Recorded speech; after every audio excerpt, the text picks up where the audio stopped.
Pandemi virus COVID-19 membuat ratusan perantau tidak bisa mudik ke kampung halaman di Pekalongan. Namun mereka ramai-ramai menggalang dana dengan mengirim uang ke kampung halaman untuk dijadikan bantuan sembako kepada warga yang kesusahan.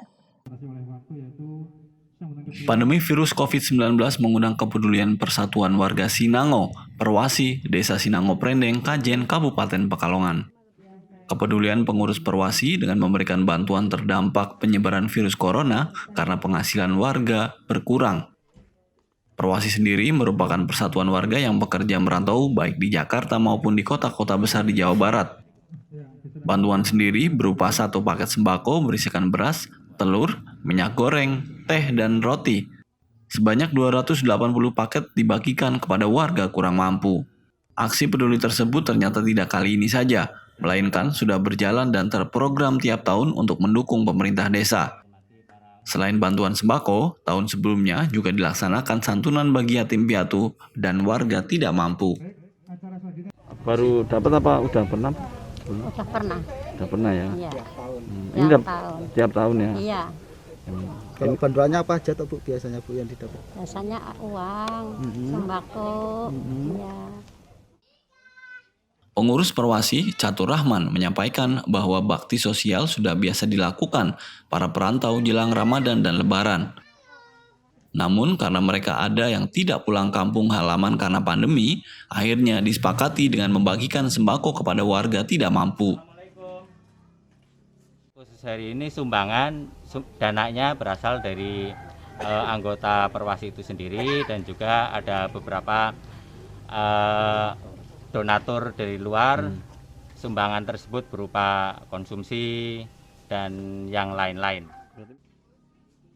Jumlah pemudik dini di desa ini sudah mencapai 212 jiwa dengan total sekitar 700 orang. Mereka yang tidak mudik biasanya menyumbang dana untuk pembagian sembako gratis ini. Arhimawan, Kompas TV, Pekalongan, Jawa Tengah.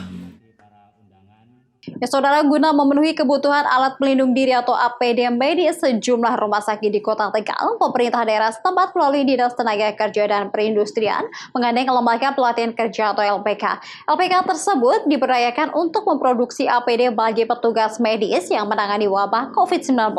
Bagaimana situasi pembuatan APD ini dan berikut ini liputannya untuk Anda. Beginilah suasana di Lembaga Pelatihan Kerja atau LPK Gajah Mada yang berlokasi di Kelurahan Persurungan Kidul, Kecamatan Tegal Barat, Kota Tegal. Sejak terjadi kelangkaan APD medis, para binaan LPK yang rata-rata ibu rumah tangga ini disibukkan dengan memproduksi baju APD medis atau hazmat. Ketua LPK Muhammad Zaini mengatakan baju hazmat yang dibuatnya dijual dengan harga Rp75.000 per potong. Selain memproduksi hazmat, pihaknya juga membuat masker yang dijual Rp3.500 per potong. Baik baju hazmat maupun masker seluruhnya dibuat dari bahan polypropylene spunbond. Dalam sehari penjahit LPK bisa memproduksi hingga 60 baju hazmat. Sejak 10 hari lalu, baju APD yang telah diproduksi mencapai 3.200 potong.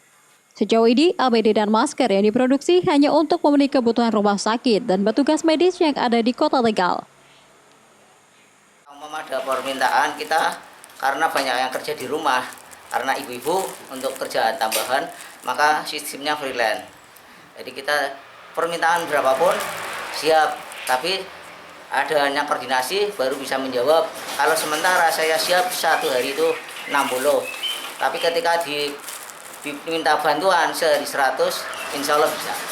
Yang freelance berapa orang? Yang freelance itu banyak, yang kita kasih mesin itu 11 orang. Jadi ketika tidak ada pekerjaan, dia tetap kerja di orang lain, tapi tetap bantu saya. Itu mesin saya semua ada di sana.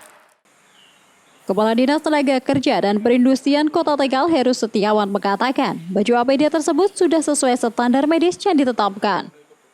Pihaknya bekerjasama dengan 2 LPK yang ada di Kota Tegal untuk memproduksi baju hazmat sekali pakai.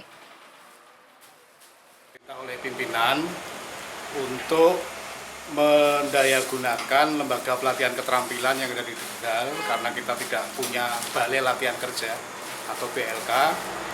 Di Tegal adanya LPK yang ada kejuruan menjahit, saya minta untuk membantu pengadaan alat pelindung diri baju hazmat ini Dan ini sudah kita sesuaikan dengan syarat kesehatan dengan bahan yang sesuai, yaitu polypropylene spunbond gramasi 75. Dan alhamdulillah dari 2 LPK yang kita minta untuk membantu pembuatan APD, LPK Gajah Mada dan LPK Arum, tiap hari bisa membuat sekitar 80-100 potong APD. Dan ini saya rasa bisa memenuhi kebutuhan untuk APD, baik untuk tenaga medis, paramedis maupun mestinya petugas lapangan yang ada di posko-posko COVID-19 di Kota Tegal. Saat ini para penjahit di 2 lembaga pelatihan kerja hanya bisa memenuhi kebutuhan lokal karena keterbatasan alat dan tenaga kerja. Tak hanya itu, perajin juga kesulitan dengan bahan baku. Pasalnya harga bahan polypropylene spunbond saat ini terus mengalami kenaikan harga. Yulia Dianto, Kompas TV, Tegal. Baik, terima kasih saudara, informasi tadi sekaligus menutup Kompas Pekalongan pagi ini. Anda juga bisa menyimak video tayangan kami di YouTube Kompas TV Pekalongan. Kami undur diri dan tetap saksikan tayangan program berita tentunya di Kompas TV, independen terpercaya.